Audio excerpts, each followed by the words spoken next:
as a result of the mine pit lakes was well defended, and I was very pleased with that. Who was the county's attorney that was there? Cody Von Birch was the principal attorney for the county. On Friday, the county is going to take the deposition of Judy Ott, who is the biologist with Jeanette that's going to be testifying on our behalf. So we're moving full speed ahead towards a September 11th hearing. The point that you made about the county commission denying our request, I have had a call twice into Ken Doherty, never received a response. But I'm just very curious, as you mentioned, how can the county commission deny our request if they haven't met? I don't have an answer. So is that a sunshine? If you asked, could you, outside of the open meeting, deny, vote on a request, I would say yes, it would be a violation of this. I would tell you not to do that. Well, I know that their city attorney is extremely, pardon? County attorney. I'm sorry, county attorney is extremely strict in terms of their sunshine rules. I just can't imagine that that was acceptable.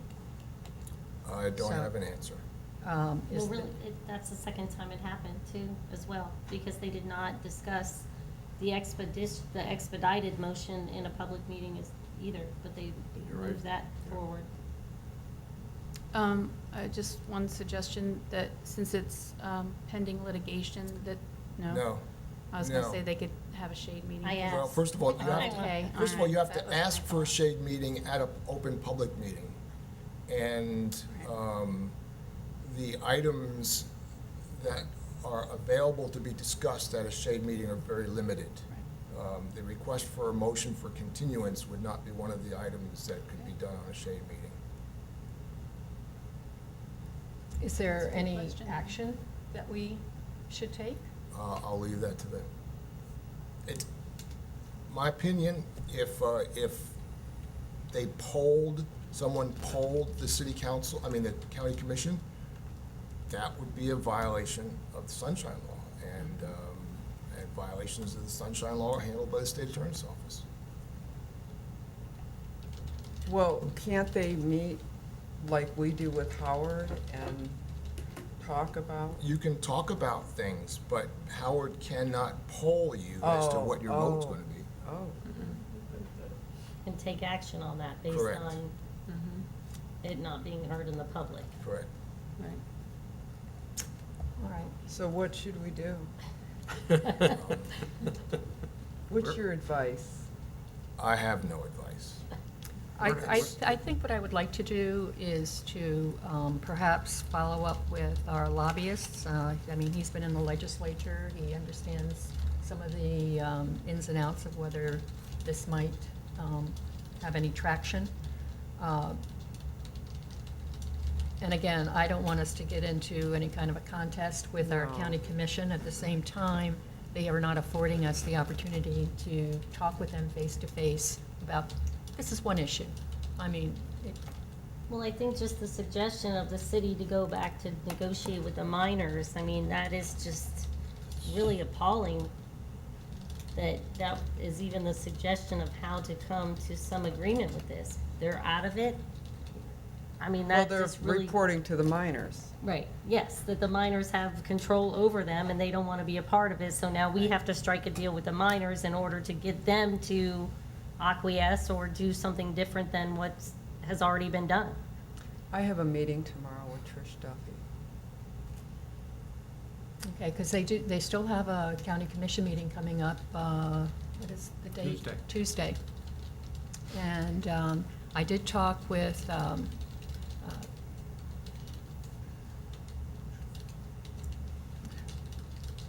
I'm just blocking. The commissioner? Commissioner Chris Constance, Constance. thank you. Commissioner, I was trying to do the Chris Constance coming up. But I spoke briefly with him. He says, you're preaching to the choir. I'm one vote. And he said we have to reach out to the other commissioners to have at least 2 other commissioners that would support us. And he says Go, you can Kim, come to go. the meeting on Tuesday, but he says I doubt anything will change because you do not have the votes. Go, Kim, go. Pardon? I said, go, Kim, go. Yeah, Yes. I'm extremely disappointed that the commissioners wouldn't afford us the courtesy of having a meeting with us and suggesting that we go and talk to the miners about a potential resolution about this is, to use Rachel's word, that's very disappointing. We talked before about the legal expenses associated with this case, and I mentioned once before that I think that these expenses should come out of the utility fund and not Punta Gorda general fund. I think they should be transferred over, so all of the utility district, which is the city and Charlotte County residents as well, are paying for it, as opposed to the city. I would agree with that. I agree. Yes, Nancy? Yeah, when I heard this, I wondered if actually the county commissioners really did decide, or was this Jeanette Knowlton just making a decision? Because I know there have been other situations where Jeanette has made decisions. Well, based So- on Chris Constance's comments yesterday, it apparently was, you know, it had been raised before, because it was at Okay. a previous commission meeting, and maybe it was her position that, well, they've already voted therefore, and that might have been it. I'm not Okay. sure. Okay, well, thank you. And Dave, I have a thank you question. for, again, deposing our expert. Yes? So after September 11th, how long will it be until we get some kind of feedback from the judge? After the hearing, the next stage is that the parties are required to present to the administrative law judge a recommended order, which basically is a legal brief, which is outlining the facts that we believed were brought out at the hearing, as well as the legal arguments that we would want the judge to find. Before you get to do that, you have to have a transcript of the hearing prepared. So, you know, it might take a week, it might take longer for a transcript to be prepared. And then maybe typically it's about 30 days or so that you might have to file your proposed recommended order. Then the judge would draft a recommended order, and then the parties have an opportunity to take exceptions to the findings of that recommended order. And then it all goes to, I'm trying to remember, it usually goes to the agency that made the decision. I think it goes to the Department of Economic Opportunity to make the final decision based on the recommended order and the exceptions that were submitted. So at the earliest 90 days, perhaps. Okay. But I don't think that there's a different process, given the fact that this was an expedited hearing. And I can't imagine that there'd really be a way to shortcut some of those things I talked about. Nancy, did you have anything else? No. Okay, well, we'll move on from there. Our city clerk. Yes, boards and committees. Under vacancies, we still have our 2 alternates on the Historic Preservation Advisory Board. We now have an unexpired term on the Punta Gorda Housing Authority. We also have a 3-year term for an alternate on the Code Enforcement Board. Under appointments, starting with the Board of Zoning Appeals, well, we have 3 different votes today on the Board of Zoning Appeals. So I'm going to take these a little out of order. We'll vote on the 3-year terms first. So I'll distribute those voting forms now. So we choose 3. You are voting for 3.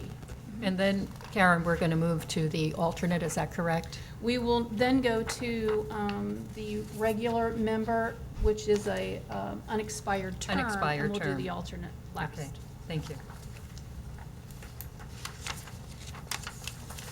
Next one. Yeah, so, thank you.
So the appointees are Joseph Del Corte, Elias Mashi, and Paul Sacolato. Thank you.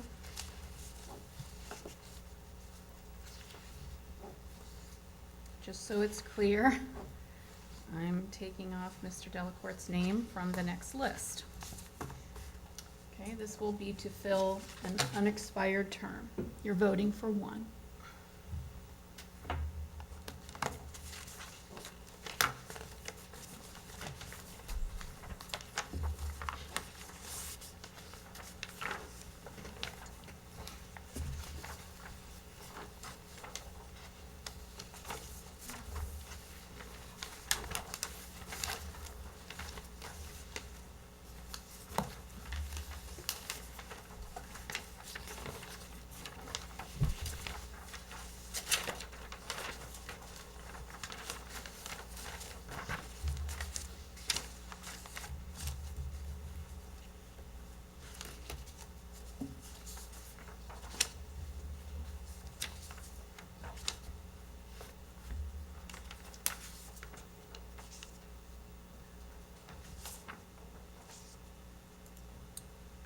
We have a tie between John Burridge and Edward Weiner.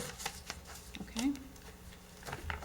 I have extras for BZA, just in case this happened. So if you would just write in the name of your choice.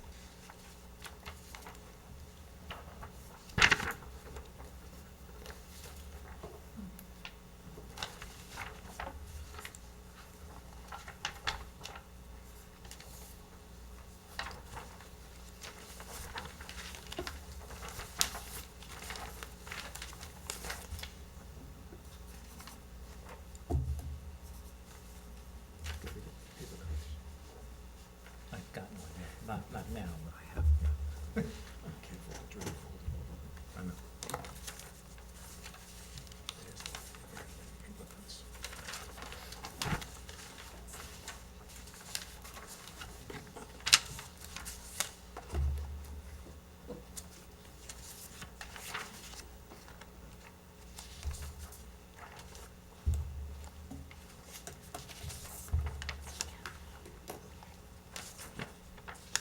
And the appointee is John Burridge. Thank you. That leaves us with 3 applicants for the alternate seat. And I've crossed off Mr. Delacorte, Mr. Barash from this voting form. This doesn't say alternate, Karen. This one coming is the alternate. Okay. So that one was the regular seat? A regular seat, but it was an unexpired term. Okay.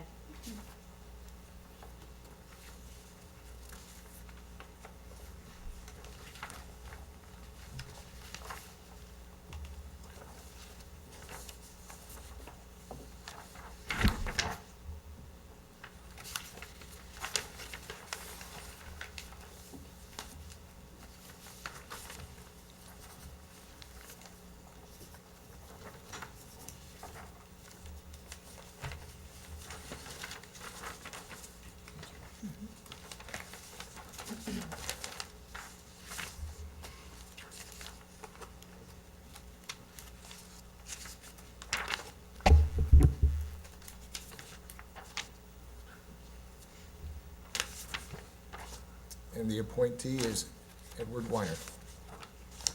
Well, congratulations to all of our elected members of the Board of Zoning Appeals. It's been wonderful to have a lot of people interested in serving, so that's wonderful.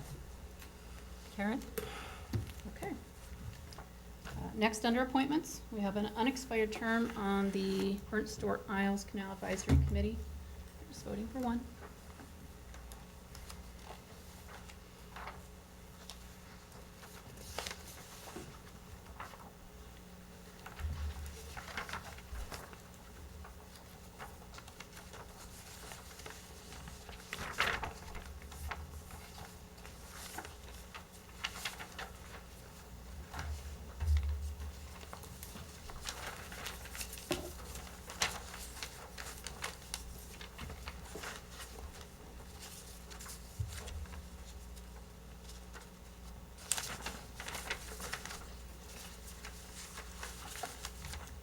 And the appointee is David McIntosh.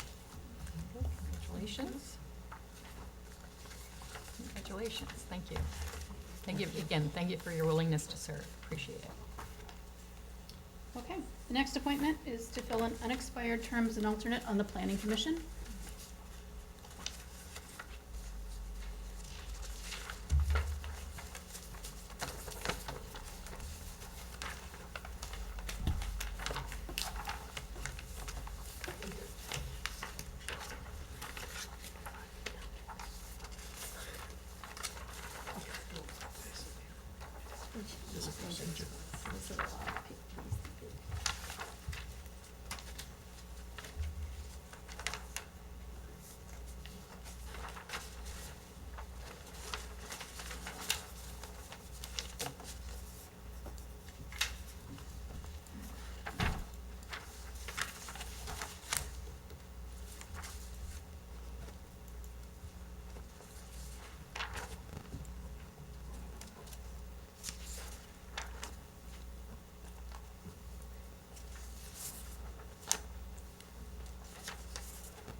And the appointee is Joseph Como.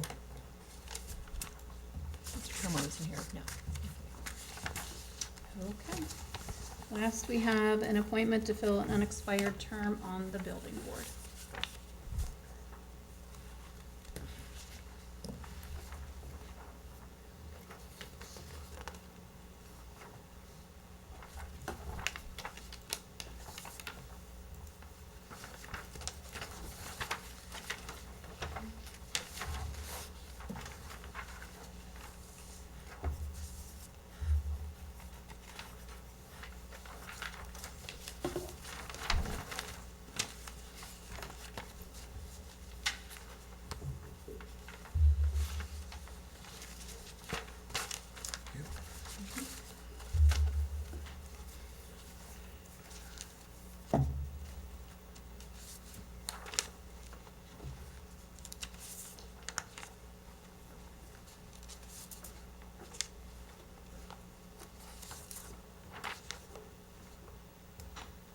I apologize for mispronouncing his name, but Ray Kwok is the appointee. Walk. That's Very how you good. pronounce it. Thank you. That's all I have. Thank you. Thank you, thank you. All right, we'll now move on to policy and legislation. I would just like to remind everyone of our public hearing this evening at 5:01 regarding our budget. And it only gives us a couple hours off. We'll be back. But that's all I have for right now. Anyone else? Rachel? No? That's a Tom? final one. I just want to say that taking a vacation and the consequences of it have been really strenuous. Kim? Ditto what Tom said. I did want to let everyone know, because we always come and tell you about these events that we have, and at our Tippecop event on Saturday, it was fabulous, and Steve, you have more energy Oh than my all gosh, of us Steve. put together. So thank everybody who came and volunteered.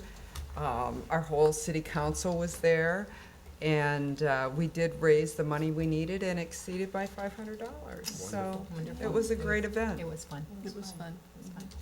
Nancy? No, I'm good. I'm looking forward to seeing you in just a couple hours. I know, I know. Yes, citizens' comments, Mr. Rose. Ray Rose. At last, I get to disagree with something vehemently rather. And that is on your proposed city website.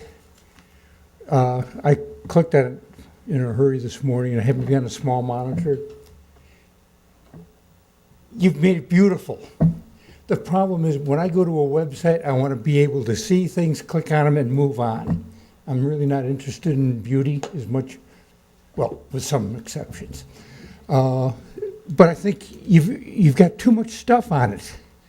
And you're going to end up with very small print, and people are going to like smaller laptops and tablets and things like that, and it gets very difficult to read. So I'd cut down on, my bottom line is you've got a screen like this, but you're only using that much for information. And I think that's a huge mistake. Thank you. Any other comments? Any other comments? All right, we are adjourned then until 5:01 this evening. I think we're gluttons for punishment. How do we do this? This is, again, not funny. See? We took it out of It's just. But I mean, you know, Tom, you were mentioning about the number of, that the meetings have been long and a lot of, but they would have been just as long whether we were here or not. It's just that they're all being crammed.